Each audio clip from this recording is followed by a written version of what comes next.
네, 안녕하세요. 임정호입니다. 이번 영상은 시진핑 관련한 중국 관련, 중국주 말고 이제 화장품이나 뭐 엔터, 그간 많이 봤던 종목들이죠.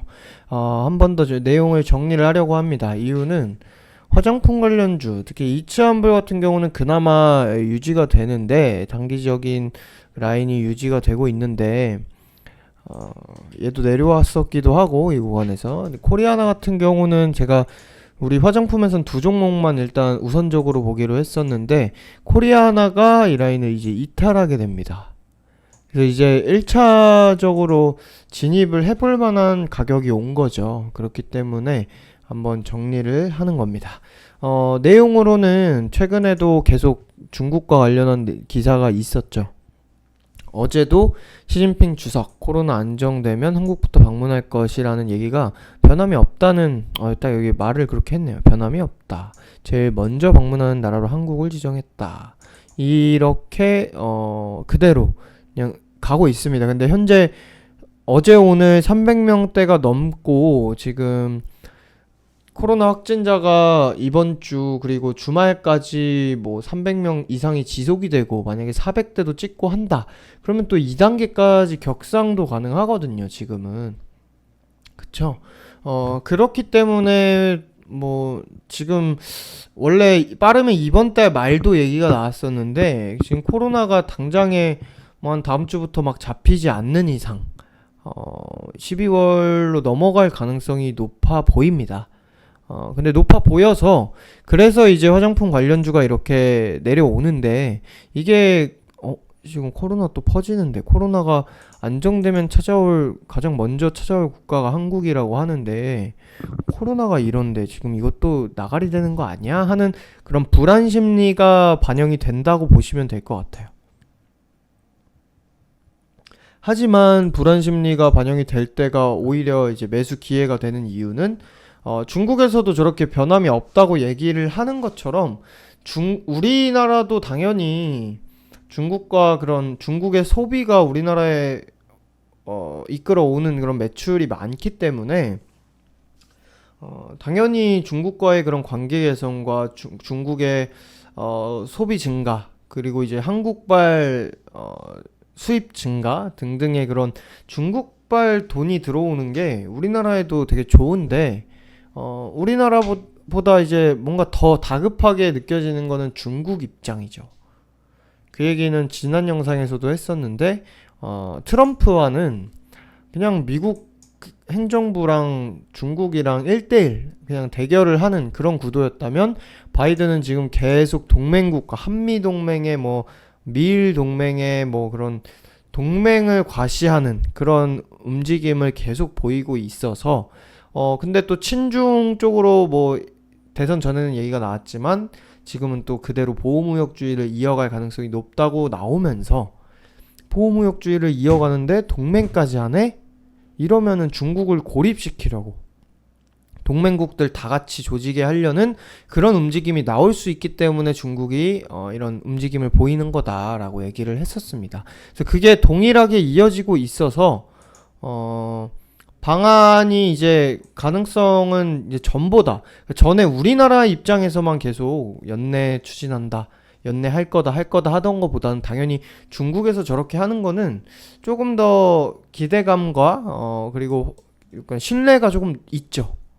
물론 뭐 중국을 신뢰한다기보다는 한쪽에서만 계속 방안 추진한다 얘기만 나오는 게 아니라, 양방으로 코로나만 잡히면 방안을 한다 이렇게 얘기를 하고 있으니, 그래서 화장품 관련주는 오히려 지금 가격대에서 물론 이런 자리 박스 하단까지 내려오면 좋겠죠. 내려올 수 있기 때문에 분할 매수, 1차 매수 얘기를 하는 건데, 근데 뭐 이 자리까지 당연히 내려오지 않고 돌릴 수 있는 게 현 시점이라서, 그러니까 멀지 않게 전망이 나오고 있다 보니까 지금 구간에서는 이제 시작을 해봐도 되는 그런 가격대라고 보시면 됩니다. 그래서 코리아나는 이렇게 왔고, 이츠한불 같은 경우는 얘는 이렇게 내려왔지만, 아직 우리가 이전에 한번 보던 그 지지, 여기서 지지가 됐었죠.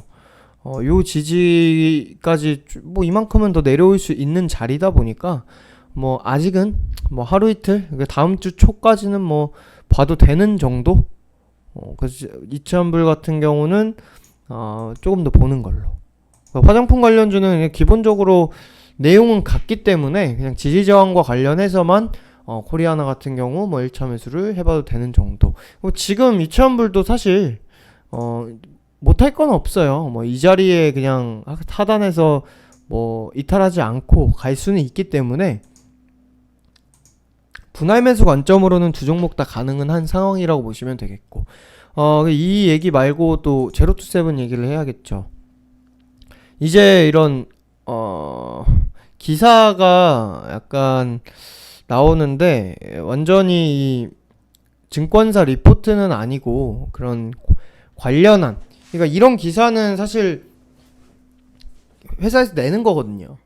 그런 내용으로 또 좋은 내용인데, 기사 내용이 뭐 우리가 모르던 신규 내용은 아니고 원래 알던 내용들이 조금 최신화된 내용이라고 보시면 됩니다. 뭐 궁중비책 얘기도 했었고, 막 한한령 제재 완화 이후 비상할 수 있는 내실 강화에 성공했다. 제로투세븐이 흑자 전환에 성공했었죠. 올해도 흑자가 나오긴 나왔죠. 제로투로 가야 되구나. 제로투세븐 가면은 이거 최대 실적이 작년에 나왔고, 이것 때문에 우리가 수익권 30, 40%까지 다녀왔는데 코로나 쳐맞아서 조금 길어진 종목인데, 2분기에 또 이렇게 실적이 흑자로 계속 나와서 당장에 뭐 코로나 때문에 완전히 다시 적자로 막 늪에 빠지는 그런 방향은 아니라고 보시면 되겠고, 궁중비책 얘기가 나오는 겁니다. 네, 뭐 이렇게 자리를 잡았다, 뭐 실적이 어떻다 그런 내용이고, 면세점에서 사지 못한 중국인 수요가 현지 온라인 쇼핑몰의 구입으로 몰리면서 수출이 늘어나고 있다. 그래서 뭐 특별히 추가된 내용은 없습니다. 이번에 시작을 했던 또 중국 출산 정책의 그런 변화에 대한 기대감이 나오면서 출발을 했고, 이게 이런 식으로 한 방 한 방 나온 게 아니라 이런 구간들이 매집 포인트가 되는 거고, 이번에는 추세로 나왔기 때문에, 그리고 이제 코로나 영향도 있고 하면서 조정 기간을 거치고 있는데, 이번에는 바닥 탈출을 하는 게, 그러니까 바닥이 그래도 잡힌 그런 가격이 됐기 때문에, 여기서는 당연히 한한령 해제, 시진핑 방한 이슈와 관련해서 중국 소비재로도 저출산뿐이 아니라 소비재로도 당연히 수혜를 받는 그런 종목이다 보니까 같이 화장품이랑 같이 기대를 해볼 수 있는 종목으로 여전히 보시면 됩니다. 근데 이게 지난 영상 두 개 전의 영상에서는 엔터에서 3사도 좋다고 얘기를 했었어요.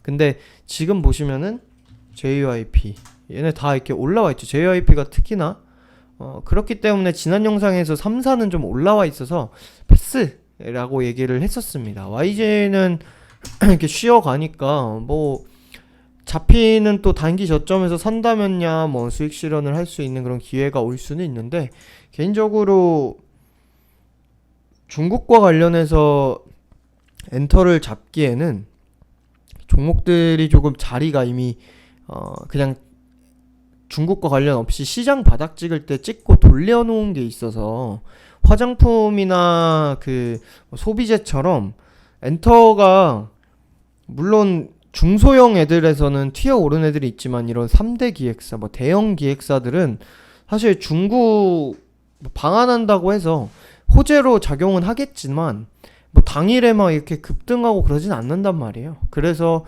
여전히 패스하는 쪽으로 유지를 하고요.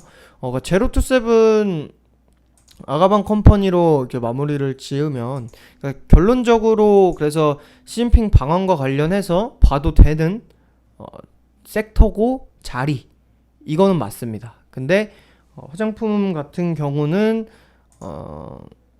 워낙 중국발 호재가 나올 때 가장 먼저 튀는 이제 테마다 보니까 계속해서 이제 시진핑 방한 이슈와 관련한 내용이 나올 때 계속해서 언급을 하는 거고, 근데 엔터 같은 경우는 수혜를 받긴 하지만 특히나 또 3대 기획사 이런 대형주들은 또 그런 소형주들처럼 뭐 이렇게 VI 걸리면서 막 급등을 하는 경우가 드물죠.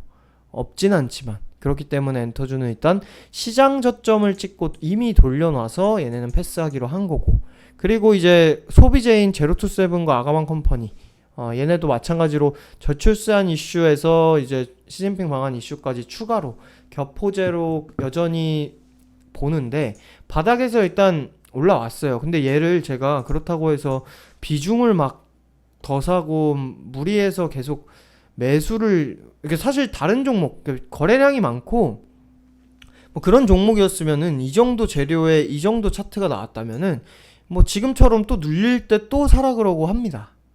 그런데 그렇지 않고 그냥 거의 관망 수준으로 보고 신규분들만 조금 조정 구간에서 없으신 분들만 담아도 된다라고 얘기를 하는 이유는, 물론 이대주주도 11,500원인데 당연히 이 가격을 찾을 때 다시 우리가 왜 여기서 이렇게 수익권 왔을 때 이 자리, 뭐 이런 자리에서 만약에 매도를 나중에 하게 된다면 이번 추세가 시작되고 뭐 당연히 이게 뭐 한 주, 두 주, 한 달 만에 나오진 않지만 뭐 중국발 호재와 뭐 그런 이 현재 나오는 그런 재료들로 상승을 하고, 기업이 또 중국에서는 또 소비가 다시 증가하고 하니 수출이 증가해서 실적이 상승 전환을 했던 걸 다시 쭉쭉쭉 이어간다면 뭐 다시 이렇게 살아 올라올 텐데, 그때 이제 없으신 분들은 좀 아쉬울 수 있으니까 살 수 있었는데 추천을 안 해서 살 수 있었는데 추천을 안 해서 아쉬울 수 있으니까 말씀을 드리는 건데, 비중을 막 더 사면서 이제 기존 분들과 계속 매수를 하지 않는 이유는 워낙 유통 물량이 적어요. 방금 얘기했던 대신 KNT 2대 주주가 427만 주인데 21%입니다. 5분의 1이 넘어요. 근데 427만 주예요. 그렇다 보니까 애초에 거래량이 되게 적은 종목이에요. 터질 때 한 번씩 터지고. 근데 이거 이후에 추세가 이어지는 것처럼 거래량이 이때처럼 한 번씩 터지고 계속 이렇게 살아나는 게 아니라 이때는 죽어 있었는데 지금은 조금 거래량도 바닥 치던 게 올라온 거거든요.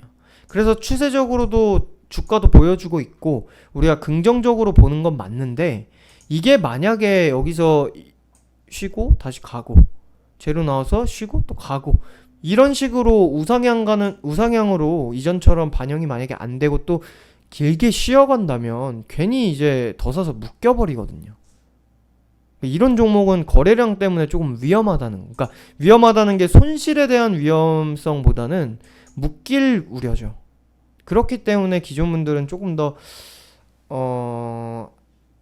보수적으로 바라보는 거. 뭐 갑자기 이제 시진핑 방한 이슈가 또는 뭐 저출산 얘기나 뭐가 나와서 이때처럼 막 급등을 하면서 뛰어도 아쉬워할 하기보다는 이 종목은 좀 관리를 좀 보수적으로 해주는 게 필요하다고 느끼는 게 이 거래량 때문이라는 거, 그것만 기억하시면 될 것 같아요. 그래서 제가 웬만하면은 아무리 이게 추세로 진짜 간만에 이게 추세로 이제 시작됐는데 이때라든지 뭐 눌림목이라든지 뭐 이렇게 기존 분들이랑 같이 매수를 계속 이어가지 않는 이유입니다. 그래서 일단은 조금 지켜보고 코로나가 잡히는 것도 조금 우리가 기다려 봐야 되고, 시진핑 방한 일정이 어떻게 잡히는지도 봐야 되고, 그런 내용들을 보면서 화장품과 같이 제로투세븐은 내용을 더 이어갈 겁니다. 아까 11,500원 얘기를 했던 거는 예전에 작년에 얘기를 많이 했던 거라 지금은 뭐 이렇게 자세하게 안 하고 있는데, 메일 유업에서 제로투세븐 단가를 제로투세븐 주식을 대신한 KNT 아까 봤던 427만 주를 11,500원에 매도를 했어요. 근데 이게 그냥 매각하고 끝난 게 아니라, 지분 매각을 하고 끝난 게 아니라 메일 유업과 저 조합이랑 이제 계약이 있습니다. 이익을 볼 때도 이 대신 KNT 얘네가 메일 유업에 떼줘야 돼요. 비율이 제가 자세하게 기억 안 나는데 뭐 한 7대3 이랬던 것 같아요. 이렇게 떼줘야 되고, 대신에 11,500원 단가에 있는 저 427만 주가 만약에 뭐 얘네가 여기서 그냥 만약에 손절을 했어요. 이게 막 갑자기 급락해요. 근데 알고 보니까 얘네가 손절했어요. 그럼 메일 유업이 이걸 다 메꿔줘야 됩니다. 근데 얘네가 지금 아무 대응을 안 하고 있죠. 뭐 얘네가 지분 확보를 더 한 것도 아니고 매도를 하지도 않았어요. 당연히 대신 KNT나 메일 유업 얘네가 의견 교환을 할 때는 지금 코로나가 거치면은 지금도 코로나 때문에 잠깐 단기적으로 또 1분기 적자 전환을 잠깐 했지만 이때 근데 2분기에 또 흑자가 나왔잖아요. 이러다 보니까 실적이 다시 회복세로 나오고 이게 이어지면은 어차피 얘는 찾을 거니까 나중에 수익 실현하면 된다는 마인드로 가지고 있는 거예요. 그 단가가 11,500원입니다.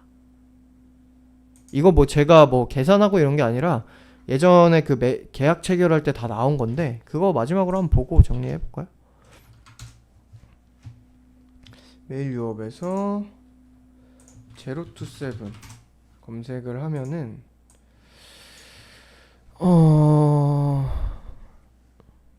여기 있네요. 여기에 이거는 좀 옛날 거네요. 2019년 거 여기 있네요. 완전 매각 보면은 427만 주로 490억 원 규모다. 이게 뭐 그냥 나누기를 해도 되는데 이 기사에 없고 여기 있나? 볼까요? 491억 500만 여기 있네요. 주당 매매 가격이 11,500원. 그쵸? 네, 그렇게 있는 게 2대 주주라서 뭐 사실 저 가격만 보고 우리가 기다려도 되는 건데 뭐 그럴 건 없고 이번에 시진핑 그 중국발 호재나 저출산 호재나 이번에 진짜 간만에 바닥 탈출하는 그런 이 시그널이 나왔기 때문에 여기서 이어갔을 때 우리가 연말 연초에는 정리를 해보는 거 그대로 계획 이어서 대응을 하면 되겠습니다. 그러면 여기까지 해서 이번 영상 마무리하도록 하겠습니다. 감사합니다.